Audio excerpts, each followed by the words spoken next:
Business transitions are scary as hell for the ADHD entrepreneur. This week, I talked with my friend Wendy Brookhouse about me transitioning my engineering company away from the traditional commodity structural engineering and new construction services.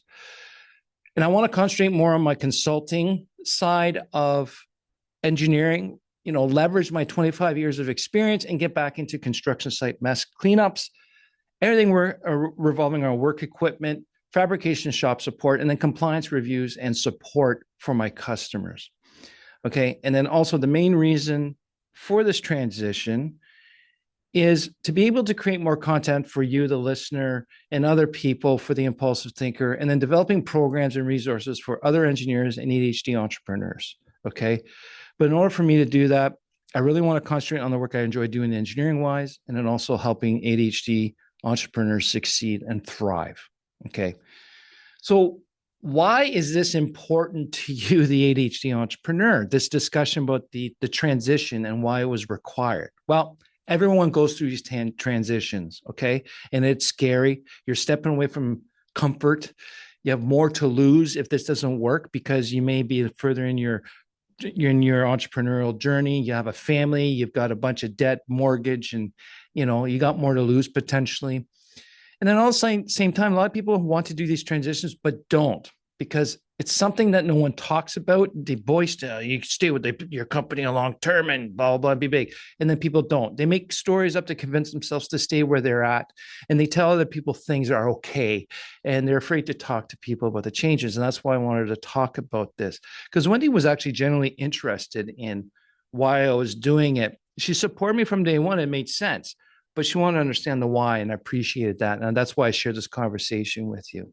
Okay, it is still scary now, even though I've decided to make the decision or the transition.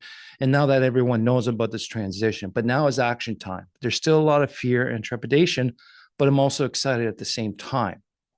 So why did I know I needed this transition? Well, upon reflection, I noticed that I went through a transition process, and it had a lot to do with the help and support of fellow entrepreneurs, friends, even my therapist, when I was working on myself, and building up my self-respect and love.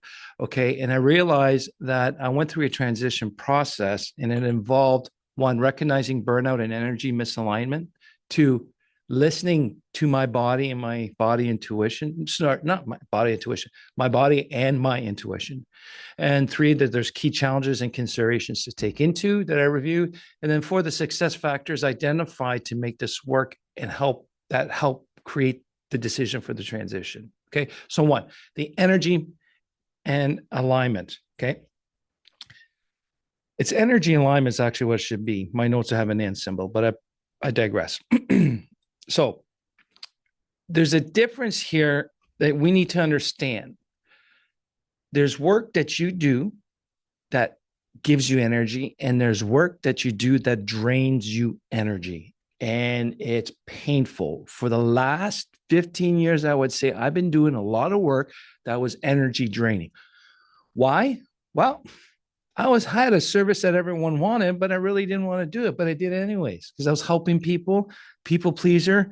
At the time when I was working that other old character before my ADHD diagnosis, but I did it for other people thinking it should be giving me energy because that's how I was trained, do things for others, but it wasn't energizing. It was draining in long term. I made good money. I still make good money with it, but it's draining.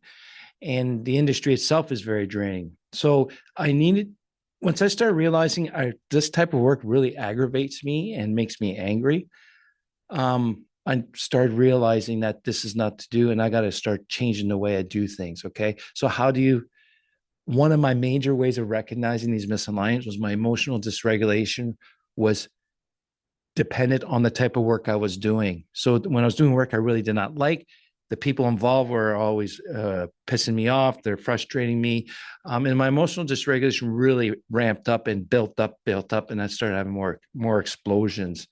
And after a while, I said, this is ridiculous because all that emotional dysregulation was coming home. It's affecting everyone. And I said, this has got to stop. Okay. And when I realized it was the structural engineering work, the commodity-based stuff, that was draining my energy. And it was definitely not aligned with my unique ability because I had no passion for it. I'm awesome at it. I'm excellent at it. But structural engineering was depleting. and consulting, where I was helping people based on my experience and help them figure stuff out. That's what energizes me. And that's what energizes me when I work with people, with ADHD entrepreneurs, to understand themselves so they can be better and accept themselves. That brings me energy. The other thing that I realized is for a long time, I've been ignoring my intuition, my gut feel, but also my body has been talking to me. I've been ignoring it. Okay. So the one example was while I was in an entrepreneurial retreat, I had a new direction with the company. Do less of that, have the team do more. But I had this, my brain, my heart was, yeah, this is all good. This is plain, but something, I was uncomfortable. So about the seventh person I talked to, I decided to listen and feel my body as I was telling that story. And my body was uncomfortable. It was cringing. And in the end, what my body was telling me, he goes, dude, you're lying to yourself. Stop lying to yourself. You know what you need to do.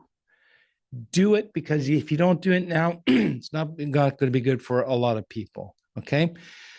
And why do entrepreneurs ignore these types of signals? The body's telling you something, and your intuition, which some people will call the universe or the boss or someone else or a bigger grand scheme of things. But we ignore these signals because I think we get trapped, especially ADHD entrepreneurs. We get trapped with people pleasing. We're not worthy of doing something that we want, because the stuff I want to do, to me, is not work. It's play. I get to play now, but I was raised that you need to work hard, and work is pain and you got to put your time in. But that's why we sometimes ignore the signals, because general society, friends and family, they mean well, but they kind of talk you out of your intuition, because the ADHD brain is not standard operating system, right? Everyone thinks differently, and they think we should do it differently. So simple ways like when you're having a conversation, listen to your body, how it feels. What does your gut say? The one thing I really learned about my gut is I got to stop before I make my gut might say something. Don't do it, dude. But it doesn't explain to you why not all the time, right? Or most times. So what I learned after a while was I'm going to have to listen to my gut.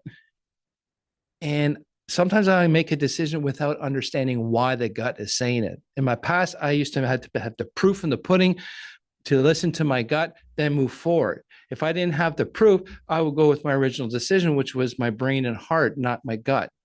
And later on, I found that even if I made the decision based on my intuition, the answer came to me later. Why? Or the situation showed up why it was key that I listened to it. So start having a lot more faith and trust in your intuition, and listen to your body. If you're getting crunchy and tense in your heart, chest, or aches and pains, like just start listening to your body more. It knows what you don't want to do. Okay. So the other thing I did is I listed out key challenges and considerations with this transition. One, I had to let go of engineering staff, because the type of work that I'm doing, no one learned in school. No one will come to me with that experience. And it's more of a pure consulting situation. So the engineering staff are no longer a need. They were great. It's nothing to do with them. It's where I need to go with this company. There's going to be a temporary revenue drop for 3 to 6 months. So I had to look at my finances, do some financial planning, see where I can save money, and start creating a budget for the first time that I'm going to need to follow, so that I know that we're on the right track and we can see where we're dropping down in expense or in revenue, and maybe have to curb our spending a little bit. Like the one thing is, I like to travel. I like to go to different events to meet people and to talk to other entrepreneurs. But I now set a certain revenue threshold where I can go to stuff, start going to stuff. So I can't, in my mind now is I can't do anything until there's a certain revenue goal. Once I hit that revenue goal, then I can go to, and I've listed out the events I will go to next. Okay. And that just said, that's a personal rule. You've got that. I don't have to think about it anymore, worry, or it's going to reduce my impulsivity. Another thing we have to, I have to complete the existing projects responsibly and respectfully. I have to set clear boundaries now for future work, what work I will do and not do, even to the clients. I'm going to be a lot more selective with my current and future clients. I'm going to keep my 3 top ones for now, and then I'm going to create a criteria of to do work, and it has to do with available time, not just take it because they need it. And it works around my schedule. Nothing wrong to think about that.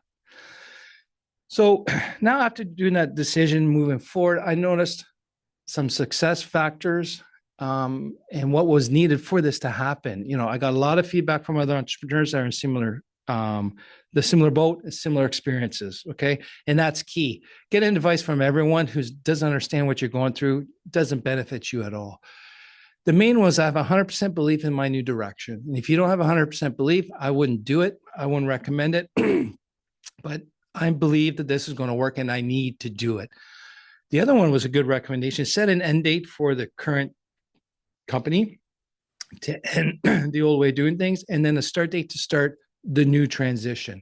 And I've set some deadlines and end dates now for current energy staff, when they're going to leave, and when I'm going to get all the other projects done so I can concentrate more on creating content for you. Okay. Setting up clear boundaries and terms, write all this stuff out, because once it's written, it's out of your head and you can review it later, and identify ways to leverage your expertise differently rather than abandoning it completely or getting caught in the old trap of being a people pleaser. Okay. And for me is I always have this future fear of not having money or no work in the future. And I got to avoid that trap or to get more cash. So I got to start looking at, hey, I may not have anything to do in 2 months. So I won't take this job because I know I can do other things to generate revenue. My mind automatically goes into, no, you got to take it. So figure out what those got to take it jobs mind goes through, and then try to fight those and identify those kind of triggers that will get you into situations you don't want to get into again. And again, write it all down. And transitions are hard. They're difficult, but I just know this one is going to change my energy. I'm going to have a lot more fun. I'm going to be a lot more fun around people, and I get to live my life. And that's the one thing I haven't done in the last 25 years is really live my life. I've lived it for other people, but not necessarily for me. So thank you for listening. Let me know your thoughts on this and email me at andre@theimpulsivethinker.com. And thanks for listening. Take care.